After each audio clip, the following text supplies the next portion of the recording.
Él estaba preso, encadenado, rodeado por guardias romanos, y aún así escribía como un general instruyendo soldados en campo de batalla.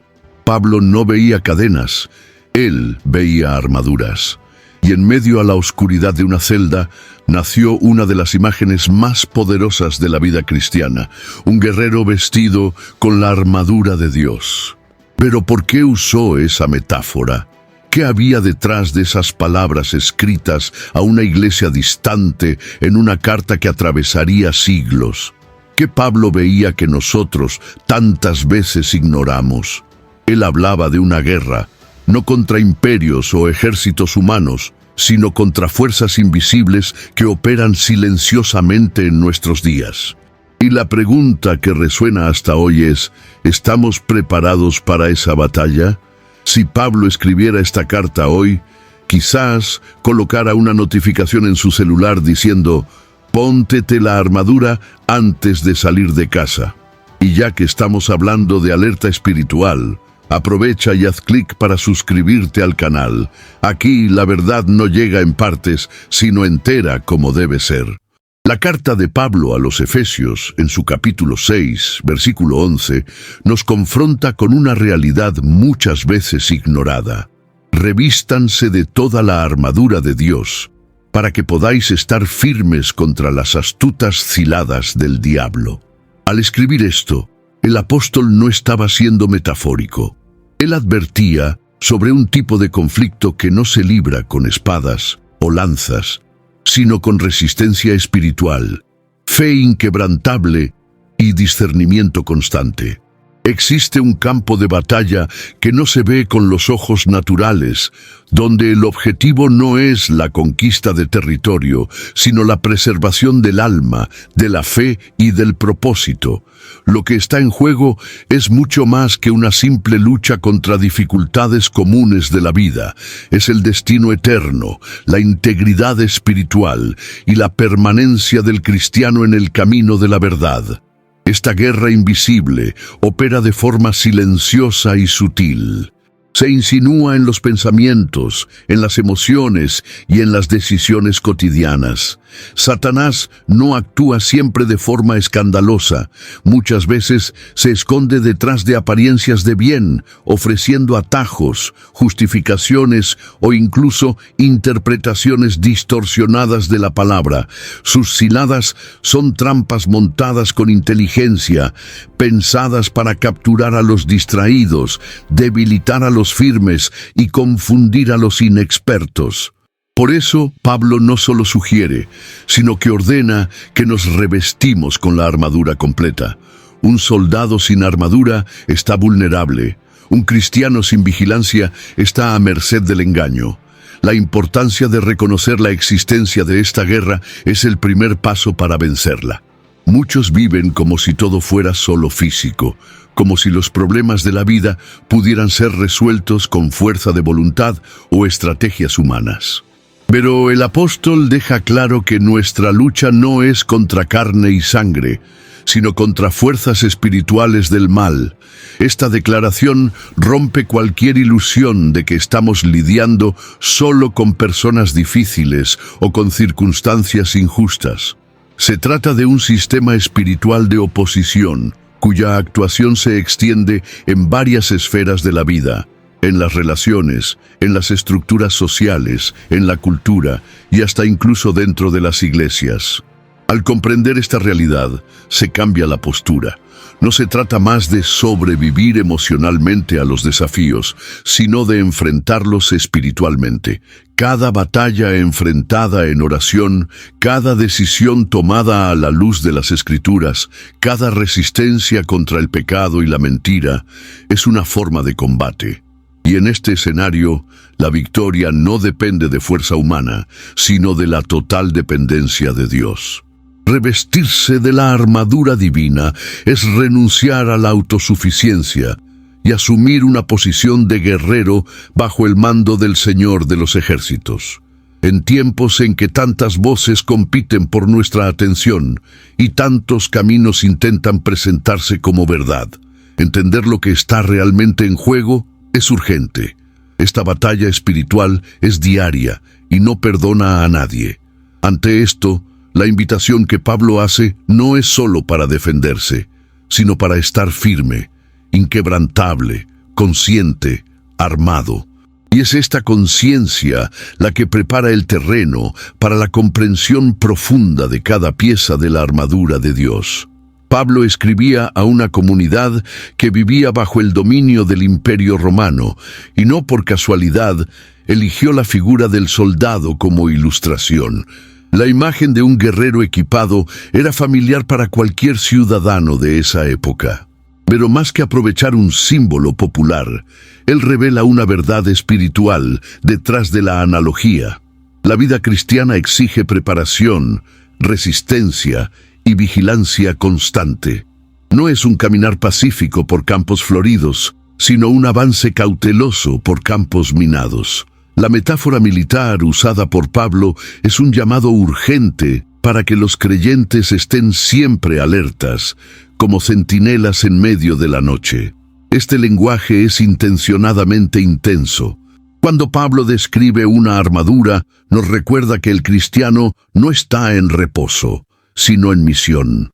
Y toda misión, por más divina que sea, atrae oposición. El reino de Dios avanza en medio de resistencia, y cada paso hacia la verdad provoca reacciones en el reino de las tinieblas. Por lo tanto, la vigilancia espiritual no es una opción para los más consagrados, sino una necesidad para todos los que profesan fe en Cristo. Dormir espiritualmente es exponerse al riesgo. Desestimar la gravedad del conflicto es andar desarmado en territorio hostil. Además, Pablo destaca que el enemigo no actúa de forma aleatoria.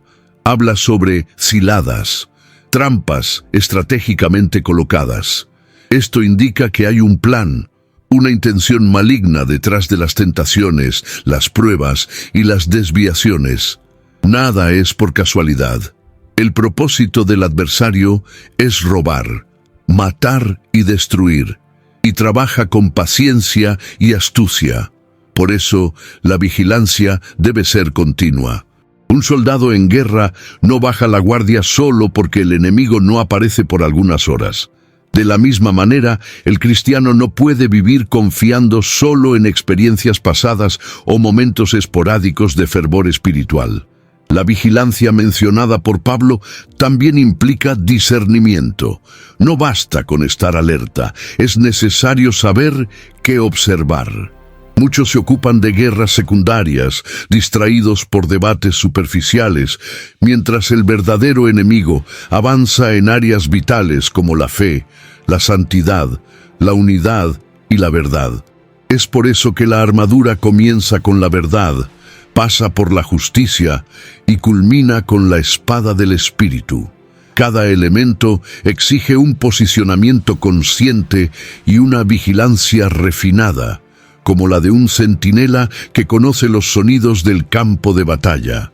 El llamado de Pablo es directo e innegociable. Despierten, estén listos, revestidos, firmes. No usa tonos suaves o palabras neutras. Su urgencia es la de quien ve el peligro acercándose y clama por alerta. Y esta urgencia resuena hasta hoy, en una generación distraída, muchas veces más involucrada con apariencia que con esencia. Solo quien comprende el peso de la batalla espiritual puede responder con la vigilancia que el tiempo exige. Cuando Pablo dice, revestíos de toda la armadura de Dios, él no está solo sugiriendo un acto simbólico o religioso. El verbo revestirse implica intencionalidad, preparación y compromiso. Nadie viste una armadura por casualidad, ni la usa de forma parcial. Se trata de una decisión consciente, movida por una comprensión clara del ambiente hostil en el que se vive.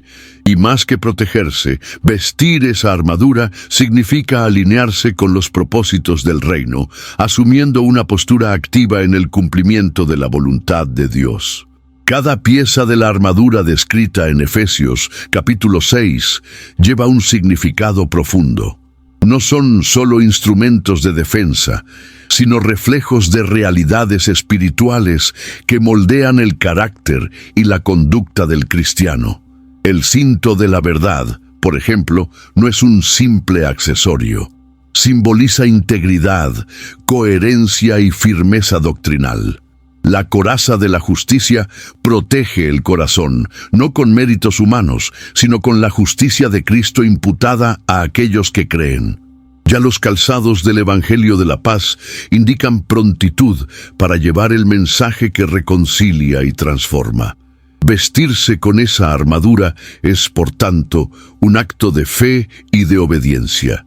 Es confiar en que, incluso en medio de las luchas invisibles, hay una estructura divina que nos envuelve y capacita, y eso no ocurre de forma automática. Muchos esperan protección espiritual sin compromiso real con la verdad, la justicia o la oración. Pero la armadura no funciona como un amuleto.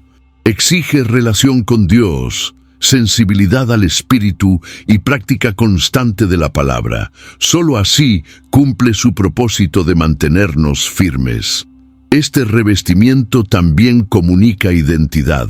Un soldado es reconocido por su armadura. De la misma forma, el cristiano es identificado por su conducta espiritual. El mundo y los poderes espirituales perciben quién está o no protegido. Aquellos que viven de forma negligente espiritualmente, aunque asistan a iglesias o tengan discursos piadosos, están vulnerables. Pero quien se viste de la armadura con propósito se convierte en una amenaza real al reino de las tinieblas, ya que vive de forma alineada con los cielos. La verdadera fuerza del cristiano no está en su apariencia, en sus dones o en su influencia social, sino en la condición de su espíritu ante Dios. Y esta condición se revela en cómo se reviste diariamente. El llamado es claro: vístete. No por costumbre, no por miedo, sino por convicción, porque la batalla ya ha comenzado y solo quienes se visten con propósito permanecerán en pie cuando los vientos de oposición soplen con fuerza. Entre todos los componentes de la armadura descrita por Paulo, el cinto de la verdad es mencionado en primer lugar. Esto no es aleatorio. En una armadura romana, el cinto no era un mero adorno. Sostenía y conectaba todas las otras piezas. Sin él, el guerrero se volvía desorganizado y vulnerable. En el mundo espiritual, esta función se atribuye a la verdad. Es ella la que sostiene la vida del cristiano en medio del caos de las mentiras lanzadas por el enemigo. Y estas mentiras, a diferencia de lo que muchos piensan, no llegan siempre como afrentas explícitas, sino a menudo disfrazadas de medias verdades, justificaciones convincentes y hasta enseñanzas que se acercan a la verdad, pero que niegan su esencia. Vivimos en una era marcada por la relativización. Cada uno quiere construir su propia versión de la realidad, adaptando principios a su conveniencia. Esto convierte la verdad bíblica en un blanco directo de ataques, tanto sutiles como agresivos. En Juan capítulo 17, versículo 17, Jesús ora diciendo: «Santifícalos en la verdad, tu palabra es la verdad». La base de la santidad, de la vida transformada y de la resistencia espiritual es la verdad revelada por Dios. Sin ella, cualquier armadura se vuelve frágil. Sin ella, la fe se convierte en superstición, la justicia en arrogancia y la salvación es solo un concepto religioso. La mentira, cuando es aceptada, se convierte en una prisión. Distorsiona la identidad, corrompe la motivación y separa al cristiano de su verdadera misión. El enemigo lo sabe y por eso invierte tanto en confundir. Lo que comenzó como una duda inocente puede transformarse en una convicción engañosa si no se confronta con la verdad. Es por eso que el cinto de la verdad no es una pieza opcional, es la base. Y no se trata solo de conocer verdades doctrinales, sino de vivir de manera verdadera, transparente e íntegra ante Dios y los hombres. Paulo nos invita a ceñir los lomos con la verdad. Es decir, a prepararnos con firmeza como alguien que está a punto de entrar en acción. La verdad no debe ser una idea guardada en libros, sino una realidad que moldea actitudes, decisiones y reacciones. Nos da equilibrio, dirección y protección. Mientras muchos se dejan llevar por emociones, ideologías o tradiciones humanas, el cristiano que se reviste del cinto de la verdad permanece firme, incluso cuando todo a su alrededor parece desmoronarse. Mantenerse en la verdad no es cómodo, ni siempre es popular, pero es absolutamente necesario. El cinto de la verdad es lo que impide que el resto de la armadura se desestabilice. Nos prepara para discernir y resistir las artimañas del enemigo, posicionándonos como guerreros que saben por qué luchan y en quién confían. Antes de seguir, quiero saber algo de ti. ¿Cuál parte de esta armadura sientes que más necesitas fortalecer en tu día a día? Escribe aquí en los comentarios. Tu experiencia puede iluminar el camino de alguien que está librando la misma batalla ahora. Luego, después del cinturón de la verdad, Pablo menciona la coraza de la justicia. En el cuerpo de un soldado romano, esta pieza protegía la región del pecho, donde están los órganos vitales, especialmente el corazón. En el plano espiritual, la función es la misma: proteger el centro de las emociones, de los deseos y de la identidad contra las flechas acusadoras del maligno. Y el enemigo es maestro en usar acusaciones como armas. Él señala fallos, recuerda pecados pasados, distorsiona intenciones y trata de socavar la seguridad del cristiano basándose en errores cometidos. En Apocalipsis, capítulo 12, versículo 10, Él es llamado el acusador de nuestros hermanos, que los acusa de día y de noche ante Dios. Por eso, la justicia aquí mencionada no es la nuestra, sino la de Cristo. Es la justificación que recibimos por medio de la fe, como declara Romanos, capítulo 5, versículo 1. Justificados, pues, mediante la fe, tenemos paz con Dios por medio de nuestro Señor Jesucristo. Esta justicia es un escudo que cubre nuestras vulnerabilidades y silencia las acusaciones del enemigo. No se basa en méritos, buenas obras o desempeño espiritual, sino en la sangre del Cordero que nos hizo aceptables ante Dios.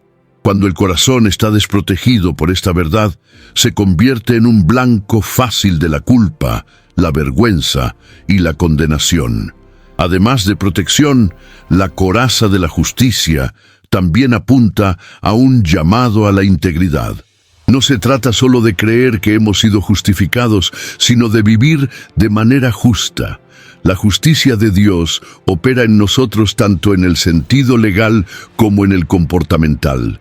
Es decir, somos declarados justos ante Dios, pero también somos transformados para actuar con rectitud. Esta es la fuerza de una coraza que no solo resiste al mal, sino que lo confronta con un testimonio vivo y coherente. Muchos cristianos sucumben espiritualmente por no entender la eficacia de esta armadura. Intentan enfrentar las acusaciones con argumentos humanos, con comparaciones o con remordimiento. Pero la verdadera seguridad está en saber que nuestra justicia está en Cristo. Es esta certeza la que fortalece el corazón y evita que se endurezca o se desespere ante las luchas. La coraza nos recuerda que, a pesar de las fallas, somos aceptados, perdonados y llamados a vivir una nueva vida, firmados no en la perfección personal, sino en la gracia que nos transforma. Proteger el corazón es esencial. Él es la fuente de vida, de decisiones y de devoción, y el enemigo lo sabe. Por eso, todo soldado espiritual necesita vestirse con esta coraza diariamente, recordando que su identidad no está en sus caídas, sino en la justicia que lo cubre. En cualquier batalla, los pies firmes garantizan equilibrio. Pablo sabía eso cuando escribió sobre los pies calzados con la preparación del Evangelio de la paz. El soldado romano usaba sandalias reforzadas con clavos que le ayudaban a mantenerse estable en terrenos resbaladizos o inestables. Espiritualmente, esta estabilidad viene de la paz que nace del Evangelio, no una paz pasiva, sino una paz activa, capaz de resistir la presión y avanzar incluso bajo oposición. En Romanos capítulo 10, versículo 15, está escrito: «Cuán hermosos son los pies de los que anuncian cosas buenas». El Evangelio de la paz es tanto armamento como misión. La expresión preparación del Evangelio revela prontitud. El cristiano no debe solo conocer el Evangelio, sino estar listo para vivirlo y anunciarlo. Esta disposición genera estabilidad emocional y espiritual ante las presiones de la vida. Cuando el corazón está anclado en la paz que excede todo entendimiento, como menciona Filipenses capítulo 4, versículo 7, las circunstancias externas pierden su poder para desestabilizar. Y esta paz no es ausencia de conflicto, sino la presencia de Cristo en medio del conflicto. Ella nos hace capaces de caminar incluso cuando el terreno es hostil. Otro aspecto poderoso de este calzado espiritual es su capacidad de avanzar. La armadura no es solo defensiva. El Evangelio nos impulsa a ir adelante, llevando luz donde hay tinieblas, verdad donde hay engaño y reconciliación donde hay guerra. Los pies calzados con el Evangelio son los pies de quien no huye de la batalla, sino que camina en ella con propósito. Son los pies de quien entiende que el campo de batalla es también campo de misión, y que cada paso dado puede ser una semilla sembrada para la gloria de Dios. Sin embargo, muchos tropiezan porque caminan descalzos de convicción. Intentan avanzar sin paz interior, sin claridad de propósito y sin seguridad en el mensaje que llevan. El resultado es un cansancio espiritual que les impide seguir adelante. Los calzados del Evangelio de la paz protegen contra eso. Ofrecen resistencia en las subidas, ligereza en las bajadas y firmeza en las curvas. Más que una protección, son una declaración. Estamos listos para llevar la paz donde aún no ha llegado. Estar calzado con el Evangelio de la paz es vivir en constante prontitud, con los pies firmes en la verdad y el corazón dispuesto a avanzar.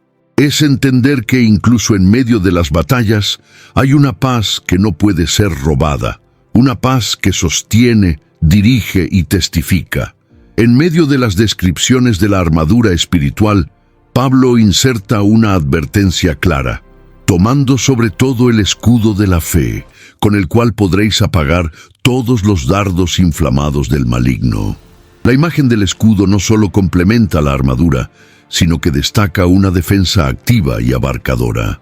A diferencia de otras piezas que protegen partes específicas del cuerpo, el escudo de la fe cubre según la necesidad.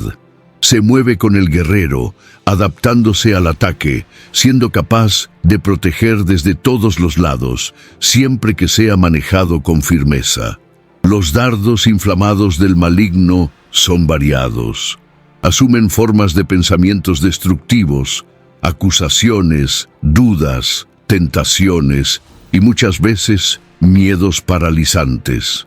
Estos ataques buscan desestabilizar el equilibrio emocional, comprometer la confianza y corroer la esperanza. La fe, en este contexto, no es solo una creencia intelectual, sino una confianza práctica en Dios. Es lo que, incluso en medio de las incertidumbres, declara como el salmista en el Salmo capítulo 56, versículo 3. «Cuando me venga el temor, en ti confiaré». Cuando el escudo de la fe es dejado de lado, el cristiano se vuelve vulnerable a la ansiedad, a la confusión y al desánimo. Pero cuando la fe es levantada, no solo defiende, apaga, es decir, desactiva el poder del ataque. La fe no remueve el conflicto, sino que anula el efecto destructivo que podría causar. Es por eso que Pablo dice, todos los dardos. Ninguna flecha maligna es lo suficientemente fuerte contra un escudo forjado en la convicción de la fidelidad de Dios. Esta fe se fortalece por el oír de la palabra, como enseña Romanos capítulo 10, versículo 17. No nace del emocionalismo ni de experiencias místicas aisladas, sino del conocimiento progresivo de lo que Dios es y ha prometido. Cuanto más se conoce la palabra, más firme se vuelve el escudo, y cuanto más se practica la fe, más ligero se vuelve el peso de la batalla. Es un ejercicio diario, silencioso, muchas veces invisible a los ojos de los demás, pero profundamente eficaz contra el avance del enemigo. Cargar el escudo de la fe es elegir no rendirse, incluso cuando las circunstancias gritan lo contrario. Es mantenerse de pie cuando los vientos soplan con fuerza. Es declarar con los labios y con la vida que Dios es digno de confianza, incluso cuando la lógica humana no ofrece garantías. Este escudo no solo protege, enseña. Enseña a resistir, a avanzar y a permanecer confiado hasta el final de la batalla. La mente humana es un campo fértil para batallas espirituales. Los pensamientos son semillas que, cuando no se cuidan, pueden convertirse en fortalezas, sean de fe o de destrucción. Por eso, Pablo incluye en la armadura espiritual el yelmo de la salvación. La función es clara: proteger la cabeza, sede de la razón, de la memoria, de la imaginación y de las decisiones. El enemigo sabe que si controla los pensamientos, controlará las actitudes. Por eso, su ataque es directo contra la mente. Y la única protección eficaz es la conciencia constante de la salvación en Cristo. El yelmo de la salvación no representa solo el acto inicial de haber sido salvo, sino la certeza continua de pertenencia a Dios. Es una seguridad que cierra la mente contra la duda, el engaño y la confusión.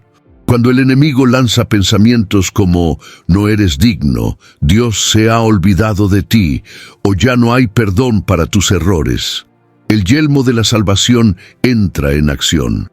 Recuerda que, como está escrito en Romanos capítulo 8, versículo 1, «Ahora pues, ninguna condenación hay para los que están en Cristo Jesús». Esta seguridad no genera arrogancia, sino firmeza. El cristiano que camina con la mente protegida por la salvación es menos susceptible a la manipulación espiritual y emocional.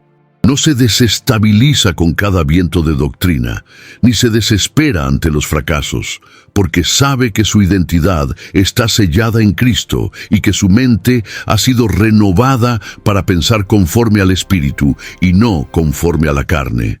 Esta renovación es un proceso continuo, como Pablo también enseña en Romanos capítulo 12, versículo 2, donde somos llamados a transformarnos por la renovación de la mente.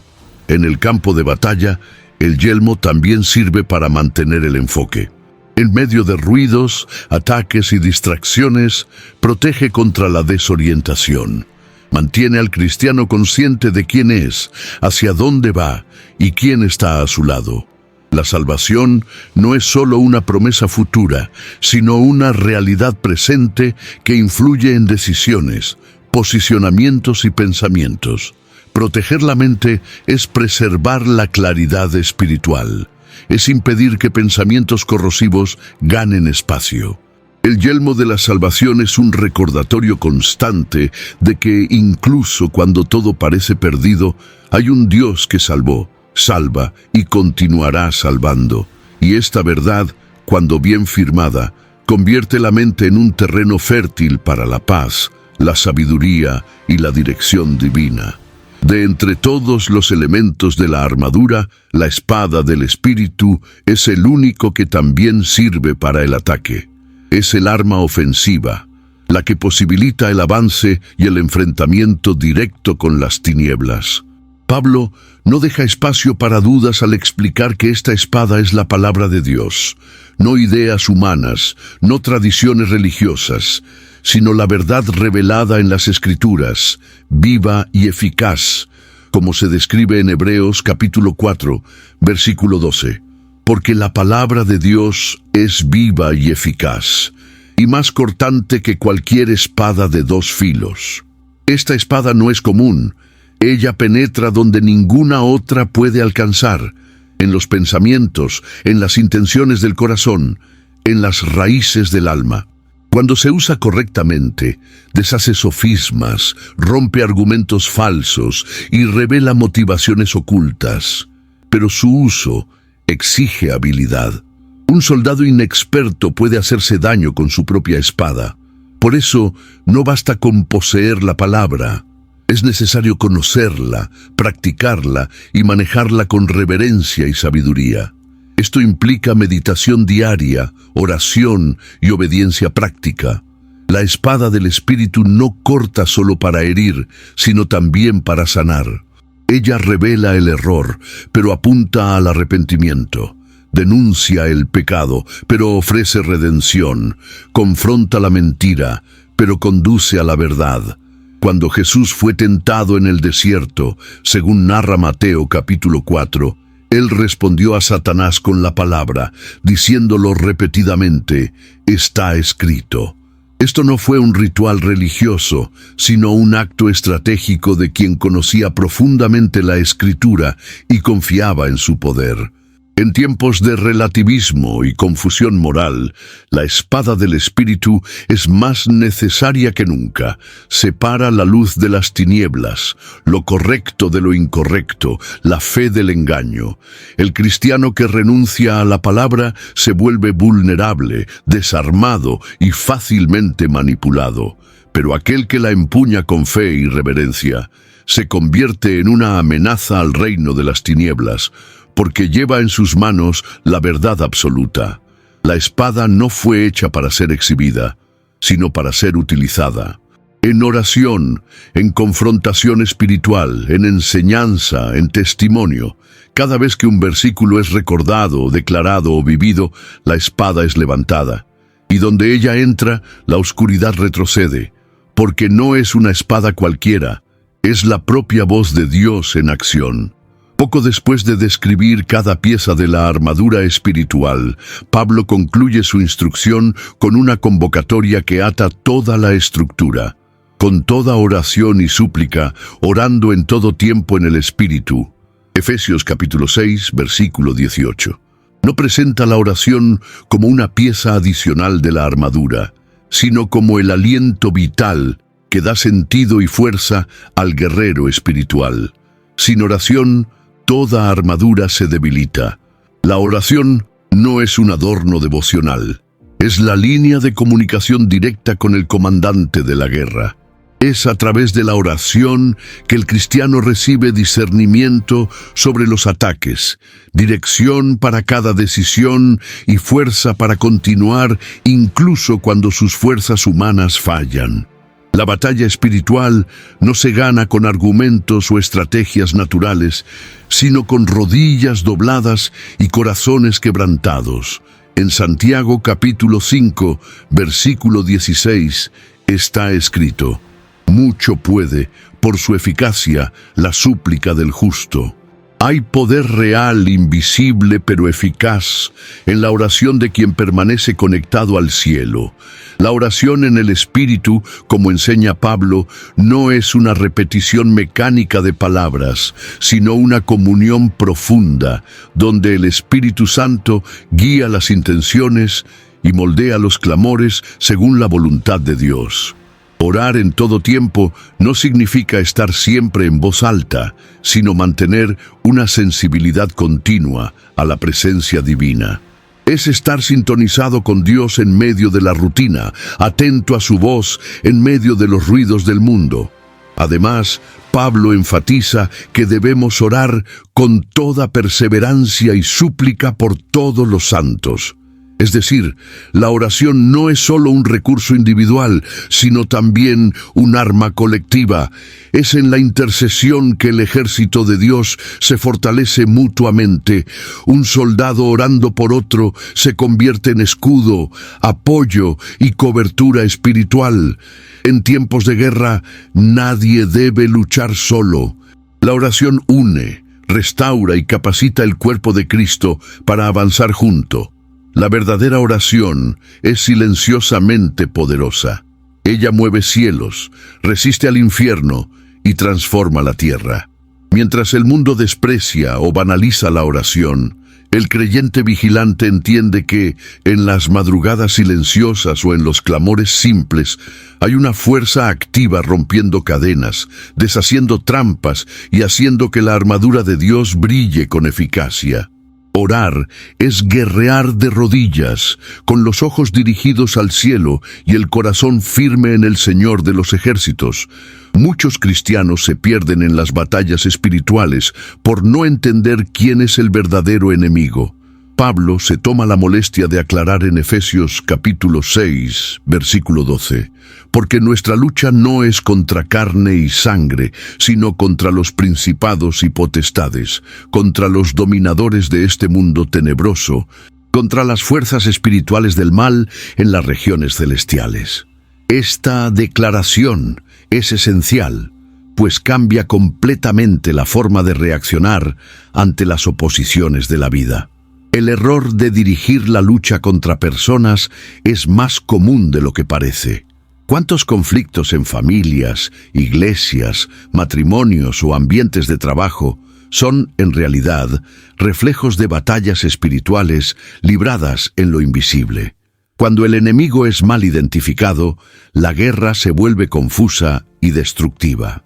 Se acusan a los hermanos, se sospecha de los amigos, se menosprecia al prójimo, mientras que el verdadero adversario opera ocultamente, alimentando división, celos, rencores y orgullo.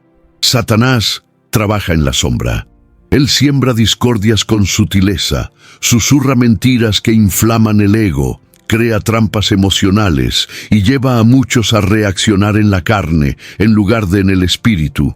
Y cuando el creyente pierde el enfoque espiritual, su armadura se vuelve inútil. El discernimiento espiritual, por otro lado, revela lo que está detrás de los comportamientos, de las palabras ofensivas, de las situaciones repetitivas de conflicto. En 2 Corintios capítulo 2, versículo 11, Pablo advierte: para que Satanás no saque ventaja sobre nosotros, pues no ignoramos sus propósitos. Discernir al enemigo es ver más allá de la superficie. Es entender que el problema puede ser mayor de lo que parece. Es reconocer que hay una batalla desarrollándose en la esfera espiritual y que solo puede ser vencida con armas espirituales. También es aprender a reaccionar con gracia, perdón y autoridad, y no con resentimiento, descontrol o represalias. Este discernimiento nace de la intimidad con Dios, del estudio de la palabra y de la vida en el Espíritu.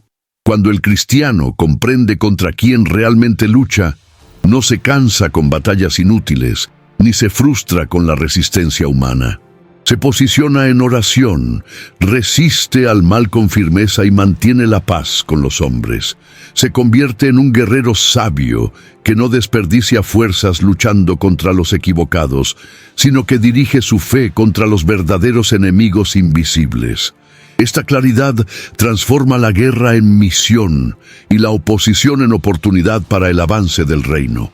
Entre todas las áreas donde el enemigo busca ejercer influencia, ninguna es tan estratégica como la mente. Allí se forman los pensamientos, se construyen las creencias, se alimentan los miedos y se cultivan las esperanzas. El campo de batalla de la mente es silencioso, pero decisivo. Pablo ya advertía sobre esto en 2 Corintios capítulo 10, versículos 4 y 5, al afirmar que las armas de nuestra milicia no son carnales, sino poderosas en Dios, para destruir fortalezas, anulando razonamientos y toda altivez que se levanta contra el conocimiento de Dios, y llevando cautivo todo pensamiento a la obediencia de Cristo. Los pensamientos no son neutros, tienen el poder de edificar o destruir. Un pensamiento no confrontado puede transformarse en un sentimiento que después se convierte en una decisión y, por último, en un estilo de vida. El enemigo sabe esto y trabaja incansablemente para sembrar ideas que generan duda, miedo, orgullo envidia o derrota. Muchas veces, el cristiano no está siendo atacado en las circunstancias externas, sino en su propia mente, a través de pensamientos que lo alejan de la verdad de Dios. Proteger la mente es más que evitar pensamientos negativos. Es renovar el pensamiento con la verdad bíblica. Es sustituir mentiras por promesas, condenación por gracia, ansiedad por confianza. Es un proceso activo que exige vigilancia y disciplina. Romanos capítulo 12, versículo 2, ya nos enseña a no conformarnos con este siglo, sino a ser transformados por la renovación de la mente. Esta transformación no ocurre de forma automática, sino que exige una exposición constante a la palabra y al Espíritu. Además, la mente debe ser sometida a la autoridad de Cristo.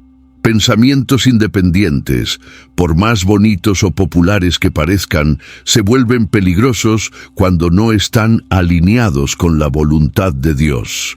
Toda idea que exalta el ego, justifica el pecado o relativiza la verdad, necesita ser llevada cautiva.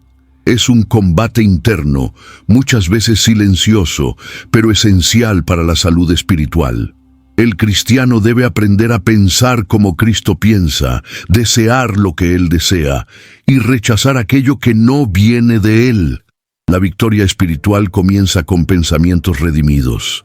Cuando la mente está fortalecida en la verdad, el corazón se llena de fe. Las palabras se convierten en fuente de vida y las decisiones caminan hacia el propósito. La mente es el campo donde todo comienza. Y es allí donde, día tras día, la guerra debe ser ganada.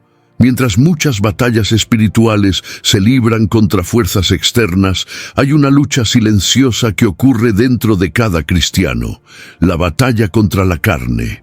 Pablo reconoció esta tensión en su propia vida, diciendo en Romanos capítulo 7, versículo 19, «Porque no hago el bien que prefiero, sino el mal que no quiero. Ese hago». Esta guerra interior es diaria y compleja. No ocurre en las calles ni en los altares, sino en lo íntimo del corazón, donde deseos conflictivos disputan el control. El mayor enemigo, muchas veces, no es el diablo con sus trampas, sino el propio yo, con sus voluntades, pasiones desordenadas, ego herido y orgullo enmascarado de religiosidad. La carne es obstinada, busca gratificación inmediata y se opone a la sumisión al Espíritu. Gálatas, capítulo 5, versículo 17 nos alerta, «Porque la carne milita contra el Espíritu, y el Espíritu contra la carne, porque son opuestos entre sí, para que no hagáis lo que por ventura sea de vuestro querer». Esta oposición interna no puede ser ignorada. Es una guerra constante entre vivir para sí o vivir para Dios. La armadura de Dios, por más poderosa que sea, no sustituye el deber de crucificar la carne. Esta es una responsabilidad que recae sobre cada creyente. Y crucificar la carne no es un acto simbólico, sino un proceso de muerte diaria de los deseos contrarios a la voluntad de Dios. Esto exige vigilancia, renuncia, arrepentimiento continuo y una entrega real al señorío de Cristo. El Espíritu Santo no comparte espacio con deseos no tratados. Él santifica, pero no negocia. Es en este campo de batalla interior que muchos cristianos fracasan, mantienen apariencias, pero ignoran las luchas del alma. Parecen firmes por fuera, pero están divididos por dentro. La victoria externa solo se establece cuando hay dominio interno. Vencer a sí mismo es el mayor de los triunfos espirituales, y esa conquista no viene por la fuerza de voluntad, sino por la rendición al Espíritu Santo. El Espíritu genera dominio propio, humildad y pureza, que neutralizan los impulsos de la carne y abren espacio para una vida verdaderamente victoriosa. Quien vence a sí mismo está listo para resistir al enemigo externo. La batalla interior es la verdadera prueba de la integridad espiritual. En ella no hay audiencia ni aplausos, solo la conciencia ante Dios, y es allí, en el silencio del corazón rendido, donde se alcanzan las mayores victorias. En toda la instrucción de Pablo sobre la armadura espiritual, una palabra se repite con peso: firmeza. Él declara en Efesios capítulo 6, versículo 13, «Tomad toda la armadura de Dios para que podáis resistir en el día malo, y después de haber vencido todo, permanecer inamovibles». La resistencia espiritual no es solo sobrevivir a la guerra, sino mantenerse en pie después de que los ataques cesan. Es la capacidad de continuar firme incluso cuando las fuerzas parecen agotadas y la presión no da tregua. Resistir no es lo mismo que evitar el enfrentamiento. De hecho, es justamente soportar la intensidad del combate sin ceder terreno. Es mantener los principios, la fe y la identidad, incluso cuando todo a su alrededor clama por rendirse. Esto exige raíces profundas en Dios, como las del árbol plantado junto a ríos de aguas, mencionado en Salmo capítulo 1, versículo 3. Un árbol así permanece verde incluso en tiempo de sequía, porque no depende de la superficie para sobrevivir. La resistencia espiritual también implica consistencia. El enemigo no se altera con una fe intensa por un día, sino que teme una fe perseverante a lo largo de los años. Muchos cristianos caen no por falta de entusiasmo, sino por ausencia de constancia. Comienzan bien, pero pierden el aliento en el camino. Permanecer firme es mantener la misma intensidad en la adoración, en la vigilancia y en el compromiso con Dios, incluso cuando no hay emociones involucradas o recompensas inmediatas. Es durante los días malos que se prueba la resistencia. Cuando surgen crisis inesperadas, pérdidas dolorosas, silencio de Dios, injusticias o cansancio emocional, es ahí donde se ve quién está verdaderamente revestido de la armadura divina. La armadura no elimina los días malos, sino que prepara al creyente para atravesarlos sin ser aplastado. Ella sostiene el ánimo, fortalece la esperanza y activa la memoria espiritual sobre quién es Dios y lo que Él ya ha hecho.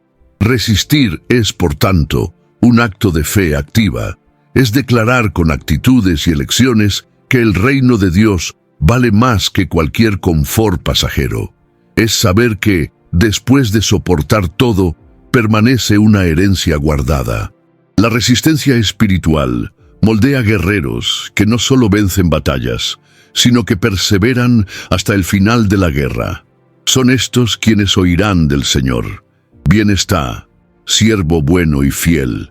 Mateo capítulo 25, versículo 21.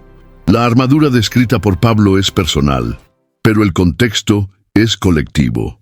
Ningún soldado va a la guerra solo. El ejército de Dios está formado por hermanos y hermanas llamados a luchar juntos, hombro con hombro, sosteniéndose unos a otros en oración, amor y servicio. En Filipenses capítulo 1, versículo 27, Pablo exhorta: «Permaneced firmes en un solo espíritu, como una sola alma, luchando juntos por la fe del Evangelio». La unidad es más que una virtud. Es una estrategia de supervivencia y avance. El enemigo sabe del poder de la unidad y por eso su ataque frecuente es promover divisiones. Él lanza desconfianzas, alimenta resentimientos, distorsiona intenciones y crea barreras emocionales entre los creyentes. Una iglesia dividida es una iglesia vulnerable. Un ejército desunido pierde fuerza antes de entrar en el campo de batalla. La Biblia nos muestra que donde hay unidad, allí el Señor ordena la bendición. Salmo capítulo 133, versículo 3. Y donde hay bendición, hay victoria. La unidad en la batalla espiritual no significa ausencia de diferencias, sino presencia de amor que supera las diferencias. Significa poner el reino por encima de las opiniones, preferencias o heridas personales. Cuando los creyentes se cubren mutuamente en oración, se perdonan, se edifican y se ayudan, el enemigo pierde espacio. La fuerza de un soldado aumenta cuando sabe que no está solo, y el ánimo de un hermano puede ser el combustible que otro necesita para continuar luchando. Jesús oró por la unidad de sus discípulos antes de enfrentar la cruz, como se registra en Juan, capítulo 17, versículo 21. Él sabía que la eficacia de la misión estaba directamente ligada a la comunión de aquellos que la llevarían adelante. La iglesia primitiva superó enormes desafíos porque perseveraban unánimes en oración y vivían en comunión. La unidad espiritual no es fruto de eventos sociales, sino de corazones quebrantados ante Dios. El ejército de Dios es más fuerte cuando lucha unido. Cuando uno cae, el otro tiende la mano. Cuando uno se cansa, el otro sostiene. Cuando uno vence, todos se alegran. Esa es la belleza del cuerpo de Cristo.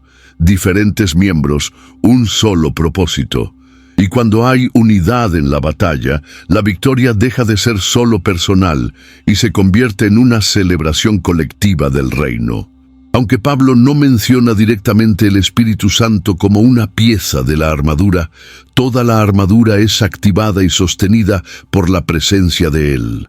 Cada elemento, verdad, justicia, fe, salvación, palabra y oración, solo se vuelve eficaz cuando el Espíritu opera en el interior del cristiano.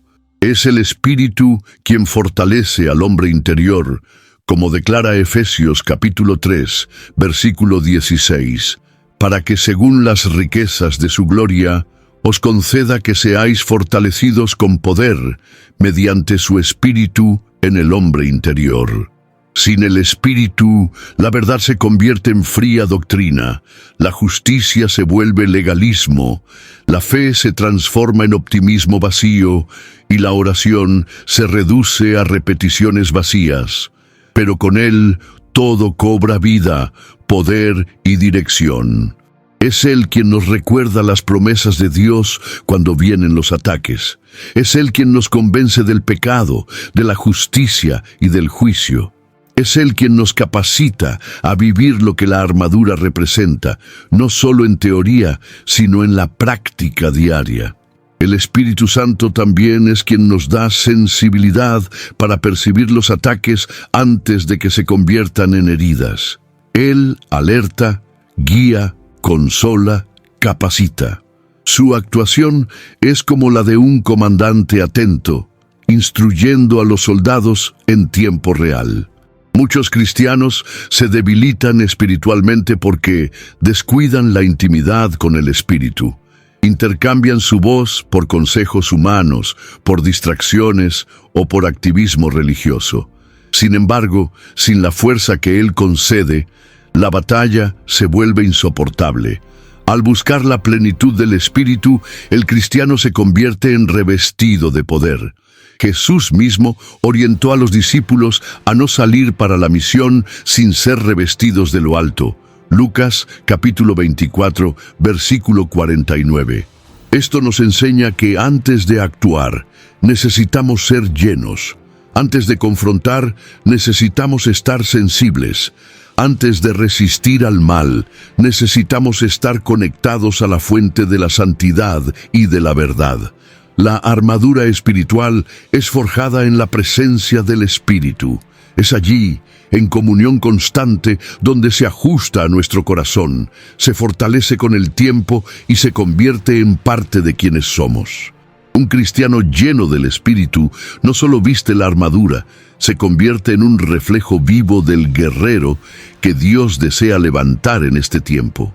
No toda batalla espiritual se revela de forma grandiosa o dramática. Muchas ocurren en los bastidores de la cotidianidad, en pensamientos silenciosos, decisiones aparentemente simples, pequeñas concesiones y reacciones impulsivas. Las luchas espirituales del día a día son sutiles, pero no menos peligrosas. Y muchas veces son en ellas que más cristianos caen por pensar que son meros problemas de la vida. Pero como dice Cantar de los Cantares, capítulo 2, versículo 15, cazadnos las zorras, las zorretes, que hacen mal a las viñas. Pequeños enemigos pueden causar grandes estragos cuando son ignorados. La resistencia espiritual necesita ser aplicada también en los momentos rutinarios. Es en ese comentario murmurador que se disfraza de desahogo, en la crítica que esconde orgullo, en la distracción que consume tiempo devocional, en la duda que parece legítima, pero mina la fe.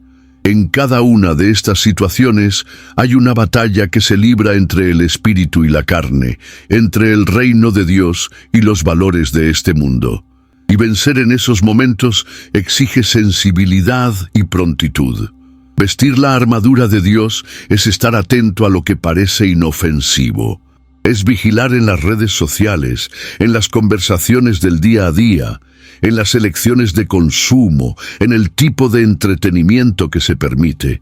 El enemigo sabe que, si no puede derribar con grandes pecados, puede debilitar lentamente con pequeñas concesiones. Y el cristiano solo percibirá esas brechas si está vestido con la verdad, la justicia, la fe y el discernimiento. Las luchas de la cotidianidad también involucran perseverancia. Cuando todo parece monótono o cuando la respuesta de Dios tarda, el desánimo espiritual quiere instalarse. El creyente comienza a acostumbrarse a la frialdad, a la ausencia de frutos, a la superficialidad. Pero es en esos momentos que la resistencia se vuelve aún más necesaria. Es allí donde la madurez espiritual es probada y donde el carácter de Cristo se consolida. Disfrazadas de rutina, muchas batallas espirituales han desviado soldados que un día estaban en la primera línea. Por eso, la vigilancia necesita ser constante. Las pequeñas victorias diarias son tan valiosas como las grandes conquistas. Ellas construyen un cimiento sólido sobre el cual se sustentan los días difíciles. Identificar esas batallas escondidas es señal de madurez y prontitud, y vencerlas es prueba de que la armadura está siendo bien utilizada.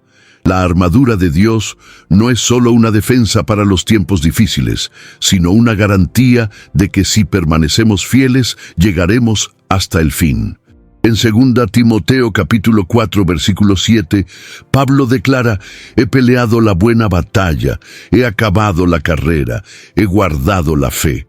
Estas palabras no vienen de alguien que nunca ha sido herido, sino de alguien que, aún herido, permaneció fiel.